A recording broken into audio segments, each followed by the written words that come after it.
پڑھا تھا لیلۃ الجائزہ کے تعلق سے، آج عید الفطر کے بارے میں پڑھیں گے کہ عید بھی تو آنے والی ہے نا، تو عید میں کیا معاملہ ہوتا ہے، سمجھ رہے ہیں؟ تو حضرت ابن عباس رضی اللہ تعالیٰ عنہ سے روایت ہے کہ انہوں نے نبی پاک صلی اللہ علیہ وسلم کو یہ ارشاد فرماتے ہوئے سنا کہ جنت کو رمضان شریف کے لیے خوشبوؤں کی دھونی دی جاتی ہے۔ تو رمضان شریف کے لیے خوشبوؤں کی دھونی دی جاتی ہے، جنت کو رمضان آتا ہے نا تو اسی لیے خوشبوؤں کی دھونی دی جاتی ہے، اور شروع سال سے آخر سال تک رمضان کی خاطر آراستہ کیا جاتا ہے کہ پھر رمضان آ رہا ہے تو پھر جنت کو سجایا جاتا ہے۔ بس رمضان المبارک کی جب پہلی رات ہوتی ہے نا، پہلی رات رمضان کی، تو عرش کے نیچے ایک ہوا چلتی ہے، اس ہوا کا نام ہوتا ہے مسیرہ۔ کیا نام ہوتا ہے؟ مسیرہ۔ اس کے جھونکوں کی وجہ سے وہ جو ہوا، اس کے جھونکے ہوتے ہیں، جنت کے درختوں کے پتے اور کواڑوں کے حلقے بھی بجنے لگتے ہیں، اور جب وہ پتے بجتے ہیں نا تو اس میں سے ایسی دل آویز سریلی آواز نکلتی ہے کہ سننے والوں کو وہ آواز بہت اچھی لگتی ہے کہ کبھی کسی نے وہ آواز سنی نہیں، ایسی اس کے اندر سے وہ میوزک جیسی کچھ الگ ہی آواز نکلتی ہے جب وہ پتے جنت کے ہلتے ہیں، سمجھ رہے ہیں؟ اور خوشنما حوروں والی آنکھوں والی حوریں جو ہوتی ہے وہ اپنے اپنے مکانوں سے نکل کر جنت کے بالا خانوں کے درمیان میں، جنت کے آگے کھڑی ہو جاتی ہے اور آواز دیتی ہے کہ اللہ تعالیٰ کی بارگاہ میں ہم سے منگنی کرنے والا کوئی ہے، تاکہ اللہ تعالیٰ اس کو ہم سے جوڑ دے۔ پھر وہی حور جنت کے داروغہ رضوان سے پوچھتی ہے، داروغہ کون؟ داروغہ رضوان یعنی جو جنت کا پہرے دار ہے، سمجھ رہے؟ اس سے پوچھتی، اس کا نام رضوان ہے، کہ یہ کیسی رات ہے، یعنی اتنی سہانی رات، ایسی ہوائیں چل رہی ہے کہ ایسے سر نکل رہے اس ہواؤں سے بھی، اور اتنی جنت کو خوشبوؤں کی دھونی دی جا رہی ہے، سجایا جا رہا ہے۔ تو وہ لبیک کہہ کے جواب دیتا ہے کہ رمضان المبارک کی پہلی رات ہے، جنت کے دروازے محمد صلی اللہ علیہ وسلم کی امت کے لیے کھول دیے گئے، اور اللہ کے نبی صلی اللہ علیہ وسلم نے فرمایا کہ اللہ تعالیٰ رضوان جنت سے فرما دیتے ہیں کہ جنت کے دروازے کھول دو، اور جہنم کے دروازے جہنم کے داروغہ سے فرماتے ہیں اللہ تعالیٰ، جہنم کے داروغہ کا نام کیا ہے؟ مالک۔ جو جہنم کا واچ مین ہے، مالک ہے، اس کا نام ہی مالک ہے، سمجھ رہے؟ اس سے اللہ فرماتے ہیں کہ احمد صلی اللہ علیہ وسلم کی امت پر جہنم کے دروازوں کو بند کر دو۔ پھر جبرائیل علیہ السلام کو اللہ حکم دیتے ہیں کہ زمین پر جاؤ اور جتنے بھی سرکش شیاطین ہیں نا ان کو قید کر لو، اور گلے میں توق ڈال کر دریا میں انہیں پھینک دو کہ میرے محبوب محمد صلی اللہ علیہ وسلم کی امت کے روزوں کو وہ خراب نہ کرے، ہے نا؟ پھر نبی پاک صلی اللہ علیہ وسلم نے یہ بھی ارشاد فرمایا کہ اللہ تعالیٰ رمضان کی ہر رات میں ایک منادی کو حکم فرماتے ہیں۔ ایک منادی جو آواز لگانے والا ہوتا ہے نا، اسے منادی کہتے ہیں، کہ 3 مرتبہ یہ آواز دے، کوئی ہے مانگنے والا جس کو میں عطا کروں ہر رات، کوئی ہے توبہ کرنے والا جس کی میں توبہ قبول کروں، کوئی ہے مغفرت چاہنے والا کہ میں اس کی مغفرت کروں۔ منادی آواز لگا کے کہہ رہا ہے کہ کوئی ہے مانگنے والا کہ عطا کروں، توبہ کرنے والا کہ میں اس کی توبہ قبول کروں، مغفرت چاہنے والا کہ میں اس کو معاف کر دوں۔ کون ہے جو غنی کو قرض دے، یعنی مالدار کو بھی کوئی قرض، اللہ تعالیٰ تو غنی ہے نا، کون ہے جو غنی کو قرض دے؟ ایسا غنی جو نادر نہیں ہے، یعنی جو کسی کا محتاج نہیں ہے، ایسا مالدار، اس کو کون قرض دے؟ ایسا پورا ادا کرنے والا جو ذرا بھی کمی نہیں کرتا، یعنی تم نے اگر قرض دیا تو تمہیں ایسا بدلہ دے گا کہ اس میں بالکل بھی کمی نہیں آئے گی، سمجھ رہے؟ نبی پاک صلی اللہ علیہ وسلم نے فرمایا کہ اللہ تعالیٰ رمضان شریف میں روزانہ افطار کے وقت میں 10 لاکھ آدمیوں کو جہنم سے خلاصی مرحمت فرماتے ہیں، روز۔ تو کہا کہ اللہ تعالیٰ رمضان میں افطار کے وقت میں 10 لاکھ آدمیوں کو جہنم سے خلاصی دیتے ہیں، اور جہنم کی جو مستحق ہو گئے تھے، جن کے حصے میں جہنم لکھ دی گئی تھی، ایسے 10 لاکھ کو رمضان المبارک میں افطار کے وقت میں جہنم سے اللہ آزاد کرواتے ہیں، سمجھ رہے؟ اور جب رمضان کا آخری دن ہوتا ہے، جیسے کہ ہم نے کل پڑھا، کون سا آخری دن؟ لیلۃ الجائزہ۔ تو یکم رمضان سے لے کے آج تک جس قدر لوگ جہنم سے آزاد کیے گئے تھے نا، ان کے برابر اس ایک دن میں اللہ آزاد فرماتے ہیں۔ جس رات شب قدر ہوتی ہے تو اللہ تعالیٰ جبرائیل علیہ السلام کو حکم دیتے ہیں کہ وہ فرشتوں کے ایک بڑے لشکر کے ساتھ زمین پر اترے شب قدر کے دن، جیسے کہ ہم نے اس سے پہلے بھی پڑھا ہے نا کہ فرشتے ایک بڑے لشکر کے ساتھ حضرت جبرائیل امین فرشتوں کے بڑے لشکر کے ساتھ زمین پر آتے ہیں اور ان کے ہاتھ میں ان کے ساتھ ایک سبز ہرے کلر کا جھنڈا ہوتا ہے جس کو کعبے کے اوپر نصب کرتے ہیں. اور جبرائیل علیہ السلام کی کتنے بازو؟ 100 پر ہیں جبرائیل علیہ السلام کے، جن میں سے 2 بازو کو صرف اس رات وہ کھولتے ہیں جبرائیل علیہ السلام، سمجھ رہے؟ جن کو مشرق سے مغرب تک جب وہ پر کھولتے ہیں تو پورا مشرق اور مغرب ڈھک جاتا ہے. پھر جبرائیل علیہ السلام فرشتوں کو تقاضا فرماتے ہیں کہ یعنی کام دیتے ہیں فرشتوں کو کہ جو مسلمان آج کی رات میں کھڑا ہو، بیٹھا ہو، نماز پڑھ رہا ہو یا ذکر کر رہا ہو، اس کو سلام کرے اور مصافحہ کرے اور ان کی دعاؤں پر آمین کہیں. اہل اللہ کہتے ہیں کہ ہمیں کیسے پتہ چلے گا کہ فرشتوں نے ہم سے مصافحہ کیا اور ہمیں شب قدر ملی؟ تو کہا اس رات اگر ہمیں شب قدر ملے گی نا، اس رات اگر شب قدر ملے گی نا تو اس رات میں انسان کو رونا آئے گا، جسم پر کپ کپی جیسی ہلکی سی طاری ہو جائے گی، رونگٹے کھڑے ہونے لگیں گے، تو سمجھ جانا کہ فرشتوں نے مصافحہ کیا ہے. تو کیا کہا کہ فرشتے اللہ تعالیٰ جبرائیل امین فرشتوں کو کیا کہتے ہیں؟ مصافحہ کرو، جو بھی عبادت میں لگے ہوئے ہیں ان سے مصافحہ کرنا ہے. اللہ کو یاد کر رہے ہیں، چاہے وہ لیٹے لیٹے یاد کر رہے ہوں، بیٹھے ہوئے یاد کر رہے ہوں، کھڑے یاد کر رہے ہوں، نماز میں ہو، ذکر میں ہو، تلاوت میں ہو، تو میں ان سے جا کے مصافحہ کرنا. تو وہ رات میں جب استاذہ بھی کہتی ہے کہ وہ رات میں جب مصافحہ کرتے ہیں فرشتے تو بندے کو رونا بہت آتا ہے، دل ایک جسم پر ہلکی سی کپ کپی جیسی ہوتی ہے. صبح تک یہی حالت رہتی ہے کہ فرشتے آتے ہیں، مصافحہ کرتے رہتے ہیں جب تک کہ صبح نہ ہو جائے، سمجھ رہے؟ جب صبح ہو جاتی ہے تو جبرائیل علیہ السلام آواز دیتے ہیں کہ اپنے فرشتوں کی جماعت، اے فرشتوں کی جماعت اب کوچ کرو، چلو. فرشتے سے جبرائیل علیہ السلام سے پوچھتے ہیں کہ اللہ تعالیٰ نے محمد صلی اللہ علیہ وسلم کے امت کے مومنوں کی حاجتوں اور ضرورتوں میں کیا پوچھتے ہیں کہ محمد صلی اللہ علیہ وسلم کی امت کی حاجتوں اور ضرورتوں میں کیا معاملہ کیا؟ فرشتے پوچھتے ہیں. تو وہ کہتے ہیں کہ چونکہ پوری رات عبادت کر رہے تھے اور فرشتوں نے بھی تو مصافحہ کیا نا سارے مومنین سے، تو اسی لیے فرشتے پوچھ رہے. اور پوچھا کیوں ہے؟ اعتراض بھی تو فرشتوں نے کیا تھا نا جب آدم علیہ السلام کو بنایا گیا تھا. تو وہ کہتے ہیں اللہ تعالیٰ نے ان پر توجہ فرمائی اور 4 لوگوں کے علاوہ سب کو معاف کر دیا. صحابہ رضی اللہ تعالیٰ عنہ نے جب اللہ کے نبی حدیث سنا رہے تھے تو صحابہ نے پوچھا یا رسول اللہ صلی اللہ علیہ وسلم وہ 4 شخص کون سے ہیں؟ تو فرمایا وہ ایک شخص جو شراب کا عادی ہو، دوسرا والدین کا نافرمان، تیسرا قطع رحمی کرنے والا اور چوتھا ناتا توڑنے والا، کینہ رکھنے والا. ناتا توڑنے والا اور کینہ رکھنے والا یعنی آپس میں قطع تعلق کرنے والا. پھر جب عید کی رات ہوتی ہے نا، عید کی رات یعنی لیلۃ الجائزہ، تو اس رات کا نام ہم تو کہہ رہے چاند رات ہے، چاند رات ہے، چاند رات ہے، لیکن آسمانوں پر اس رات کو لیلۃ الجائزہ یعنی انعام کی رات سے اس کا نام لیا جاتا ہے کہ آج لیلۃ الجائزہ کی رات ہے.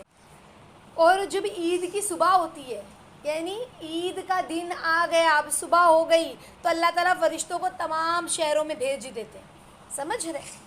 اور وہ زمین پر اتر کر سارے فرشتے پھر اترتے ہیں، تمام شہروں کی گلیوں میں، راستوں کے سروں پر فرشتے کھڑے ہو جاتے ہیں اور ایسی آواز سے جس کو جنات اور انسان کے سوا ساری مخلوق سنتی ہے، پکارتے ہیں فرشتے اے محمد صلی اللہ علیہ وسلم کی امت، اس کریم رب کی بارگاہ کی طرف چلو، یعنی عیدگاہ کی طرف چلو، یعنی نماز کے لیے عید کی چلو جو بہت زیادہ عطا فرمانے والا ہے، بڑے بڑے قصوروں کو معاف کرنے والا ہے. پھر جب لوگ عیدگاہ کی طرف نکلتے ہیں نا تو اللہ تعالیٰ شانہ فرشتوں سے پوچھتے ہیں، دریافت کرتے ہیں کیا بدلہ ہے اس مزدور کا جو اپنا کام پورا کر چکا. یعنی فرشتوں سے اللہ پوچھ رہے ہیں کہ اب یہ تو آئے عید کی نماز پڑھنے، بتاؤ ان کو کیا انعام ملے.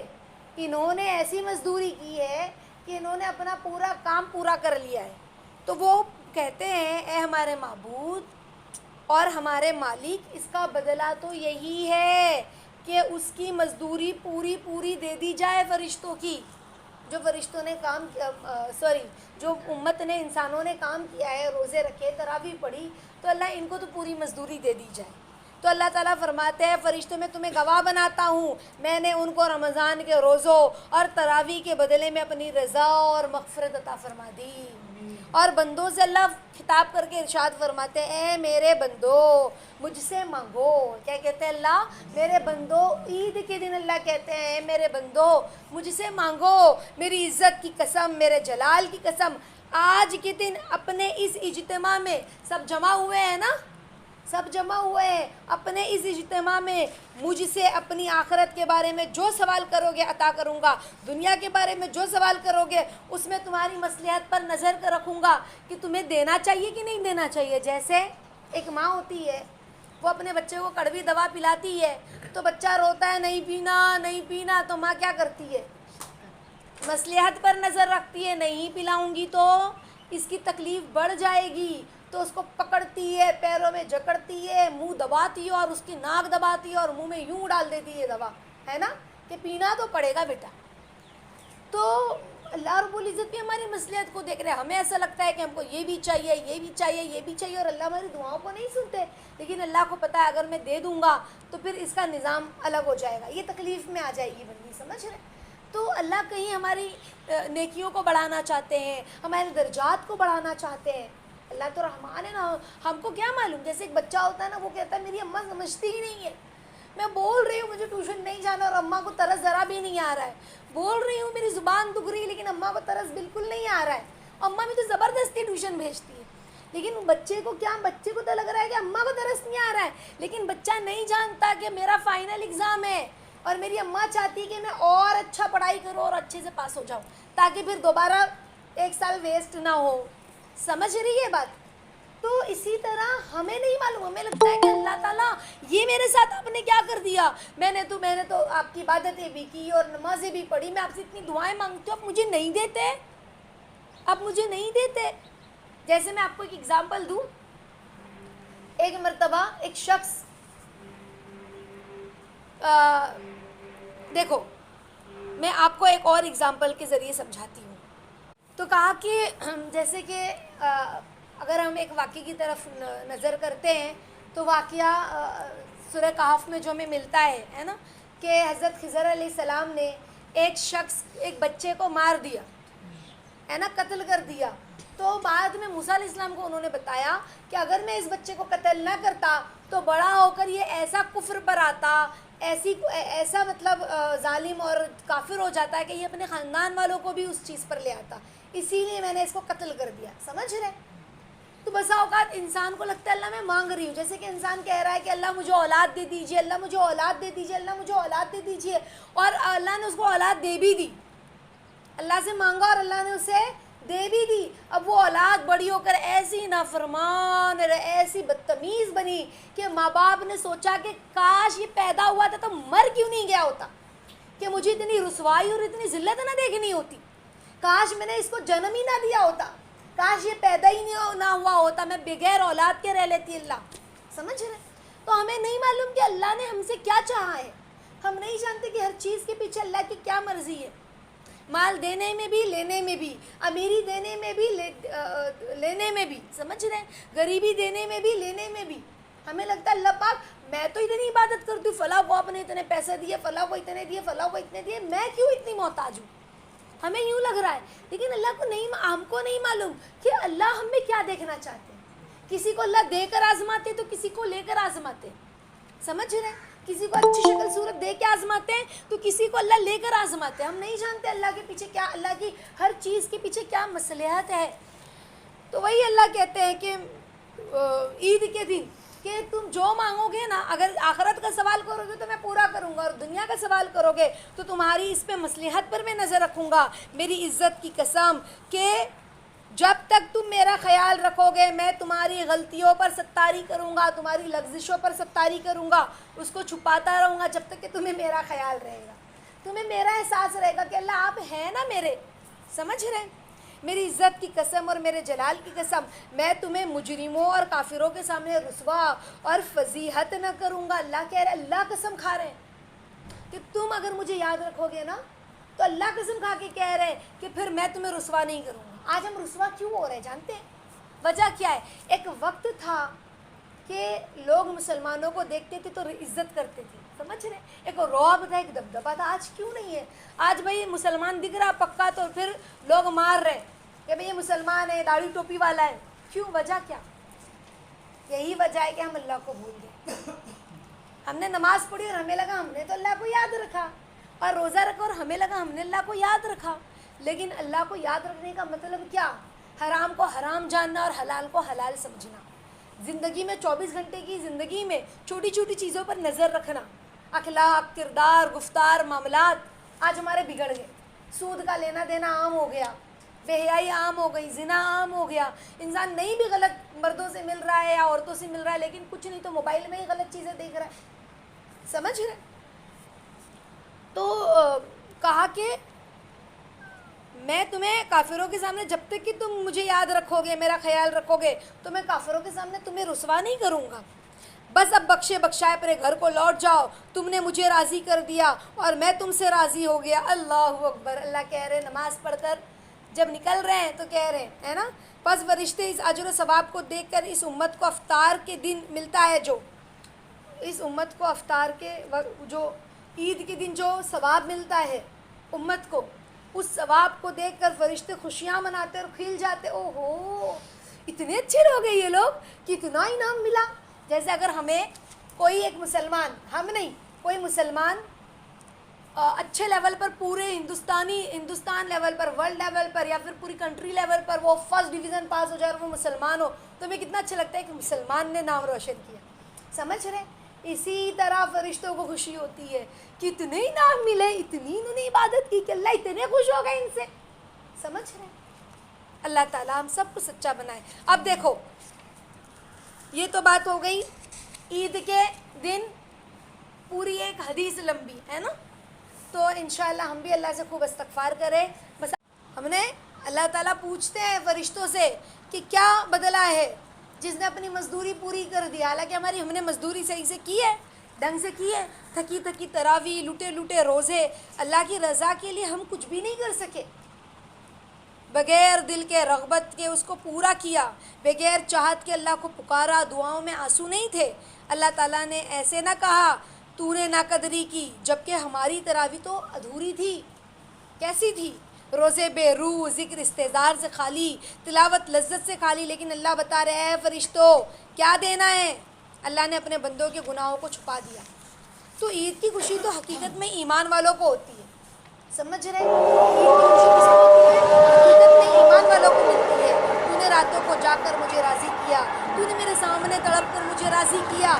جنت میں جانے کے بعد کامل انعام کا پتہ چلے گا انشاءاللہ. قبر سے، میزان سے، پلسرات سے، حشر سے، سب سے نجات اللہ دے گا مومن کو جو راتوں میں جاگتا ہے، ایک ایک اللہ کے احکامات کو بجا لاتا ہے. چاہے کتنے ہزاروں کا کپڑا ہم پہن لیں عید کے دن، جو وہ خوشی جو ایمان والے کو ملتی ہے نا عید کے دن، وہ قیمتی لباس پہننے سے نہیں ملتی. عید کے دن اللہ تعالیٰ اپنے بندوں کا اکرام فرماتے ہیں. فرشتے راستوں کے کناروں پر اکرام کے لیے کھڑے ہیں. جس طرح کوئی بادشاہ کے لیے اس کی رعایا کھڑی ہو، ہاں، کوئی بادشاہ کے لیے اس کی رعایا کھڑی ہو، اس خلوص سے فرشتے کھڑے ہو کر اکرام کرتے ہیں. سمجھ؟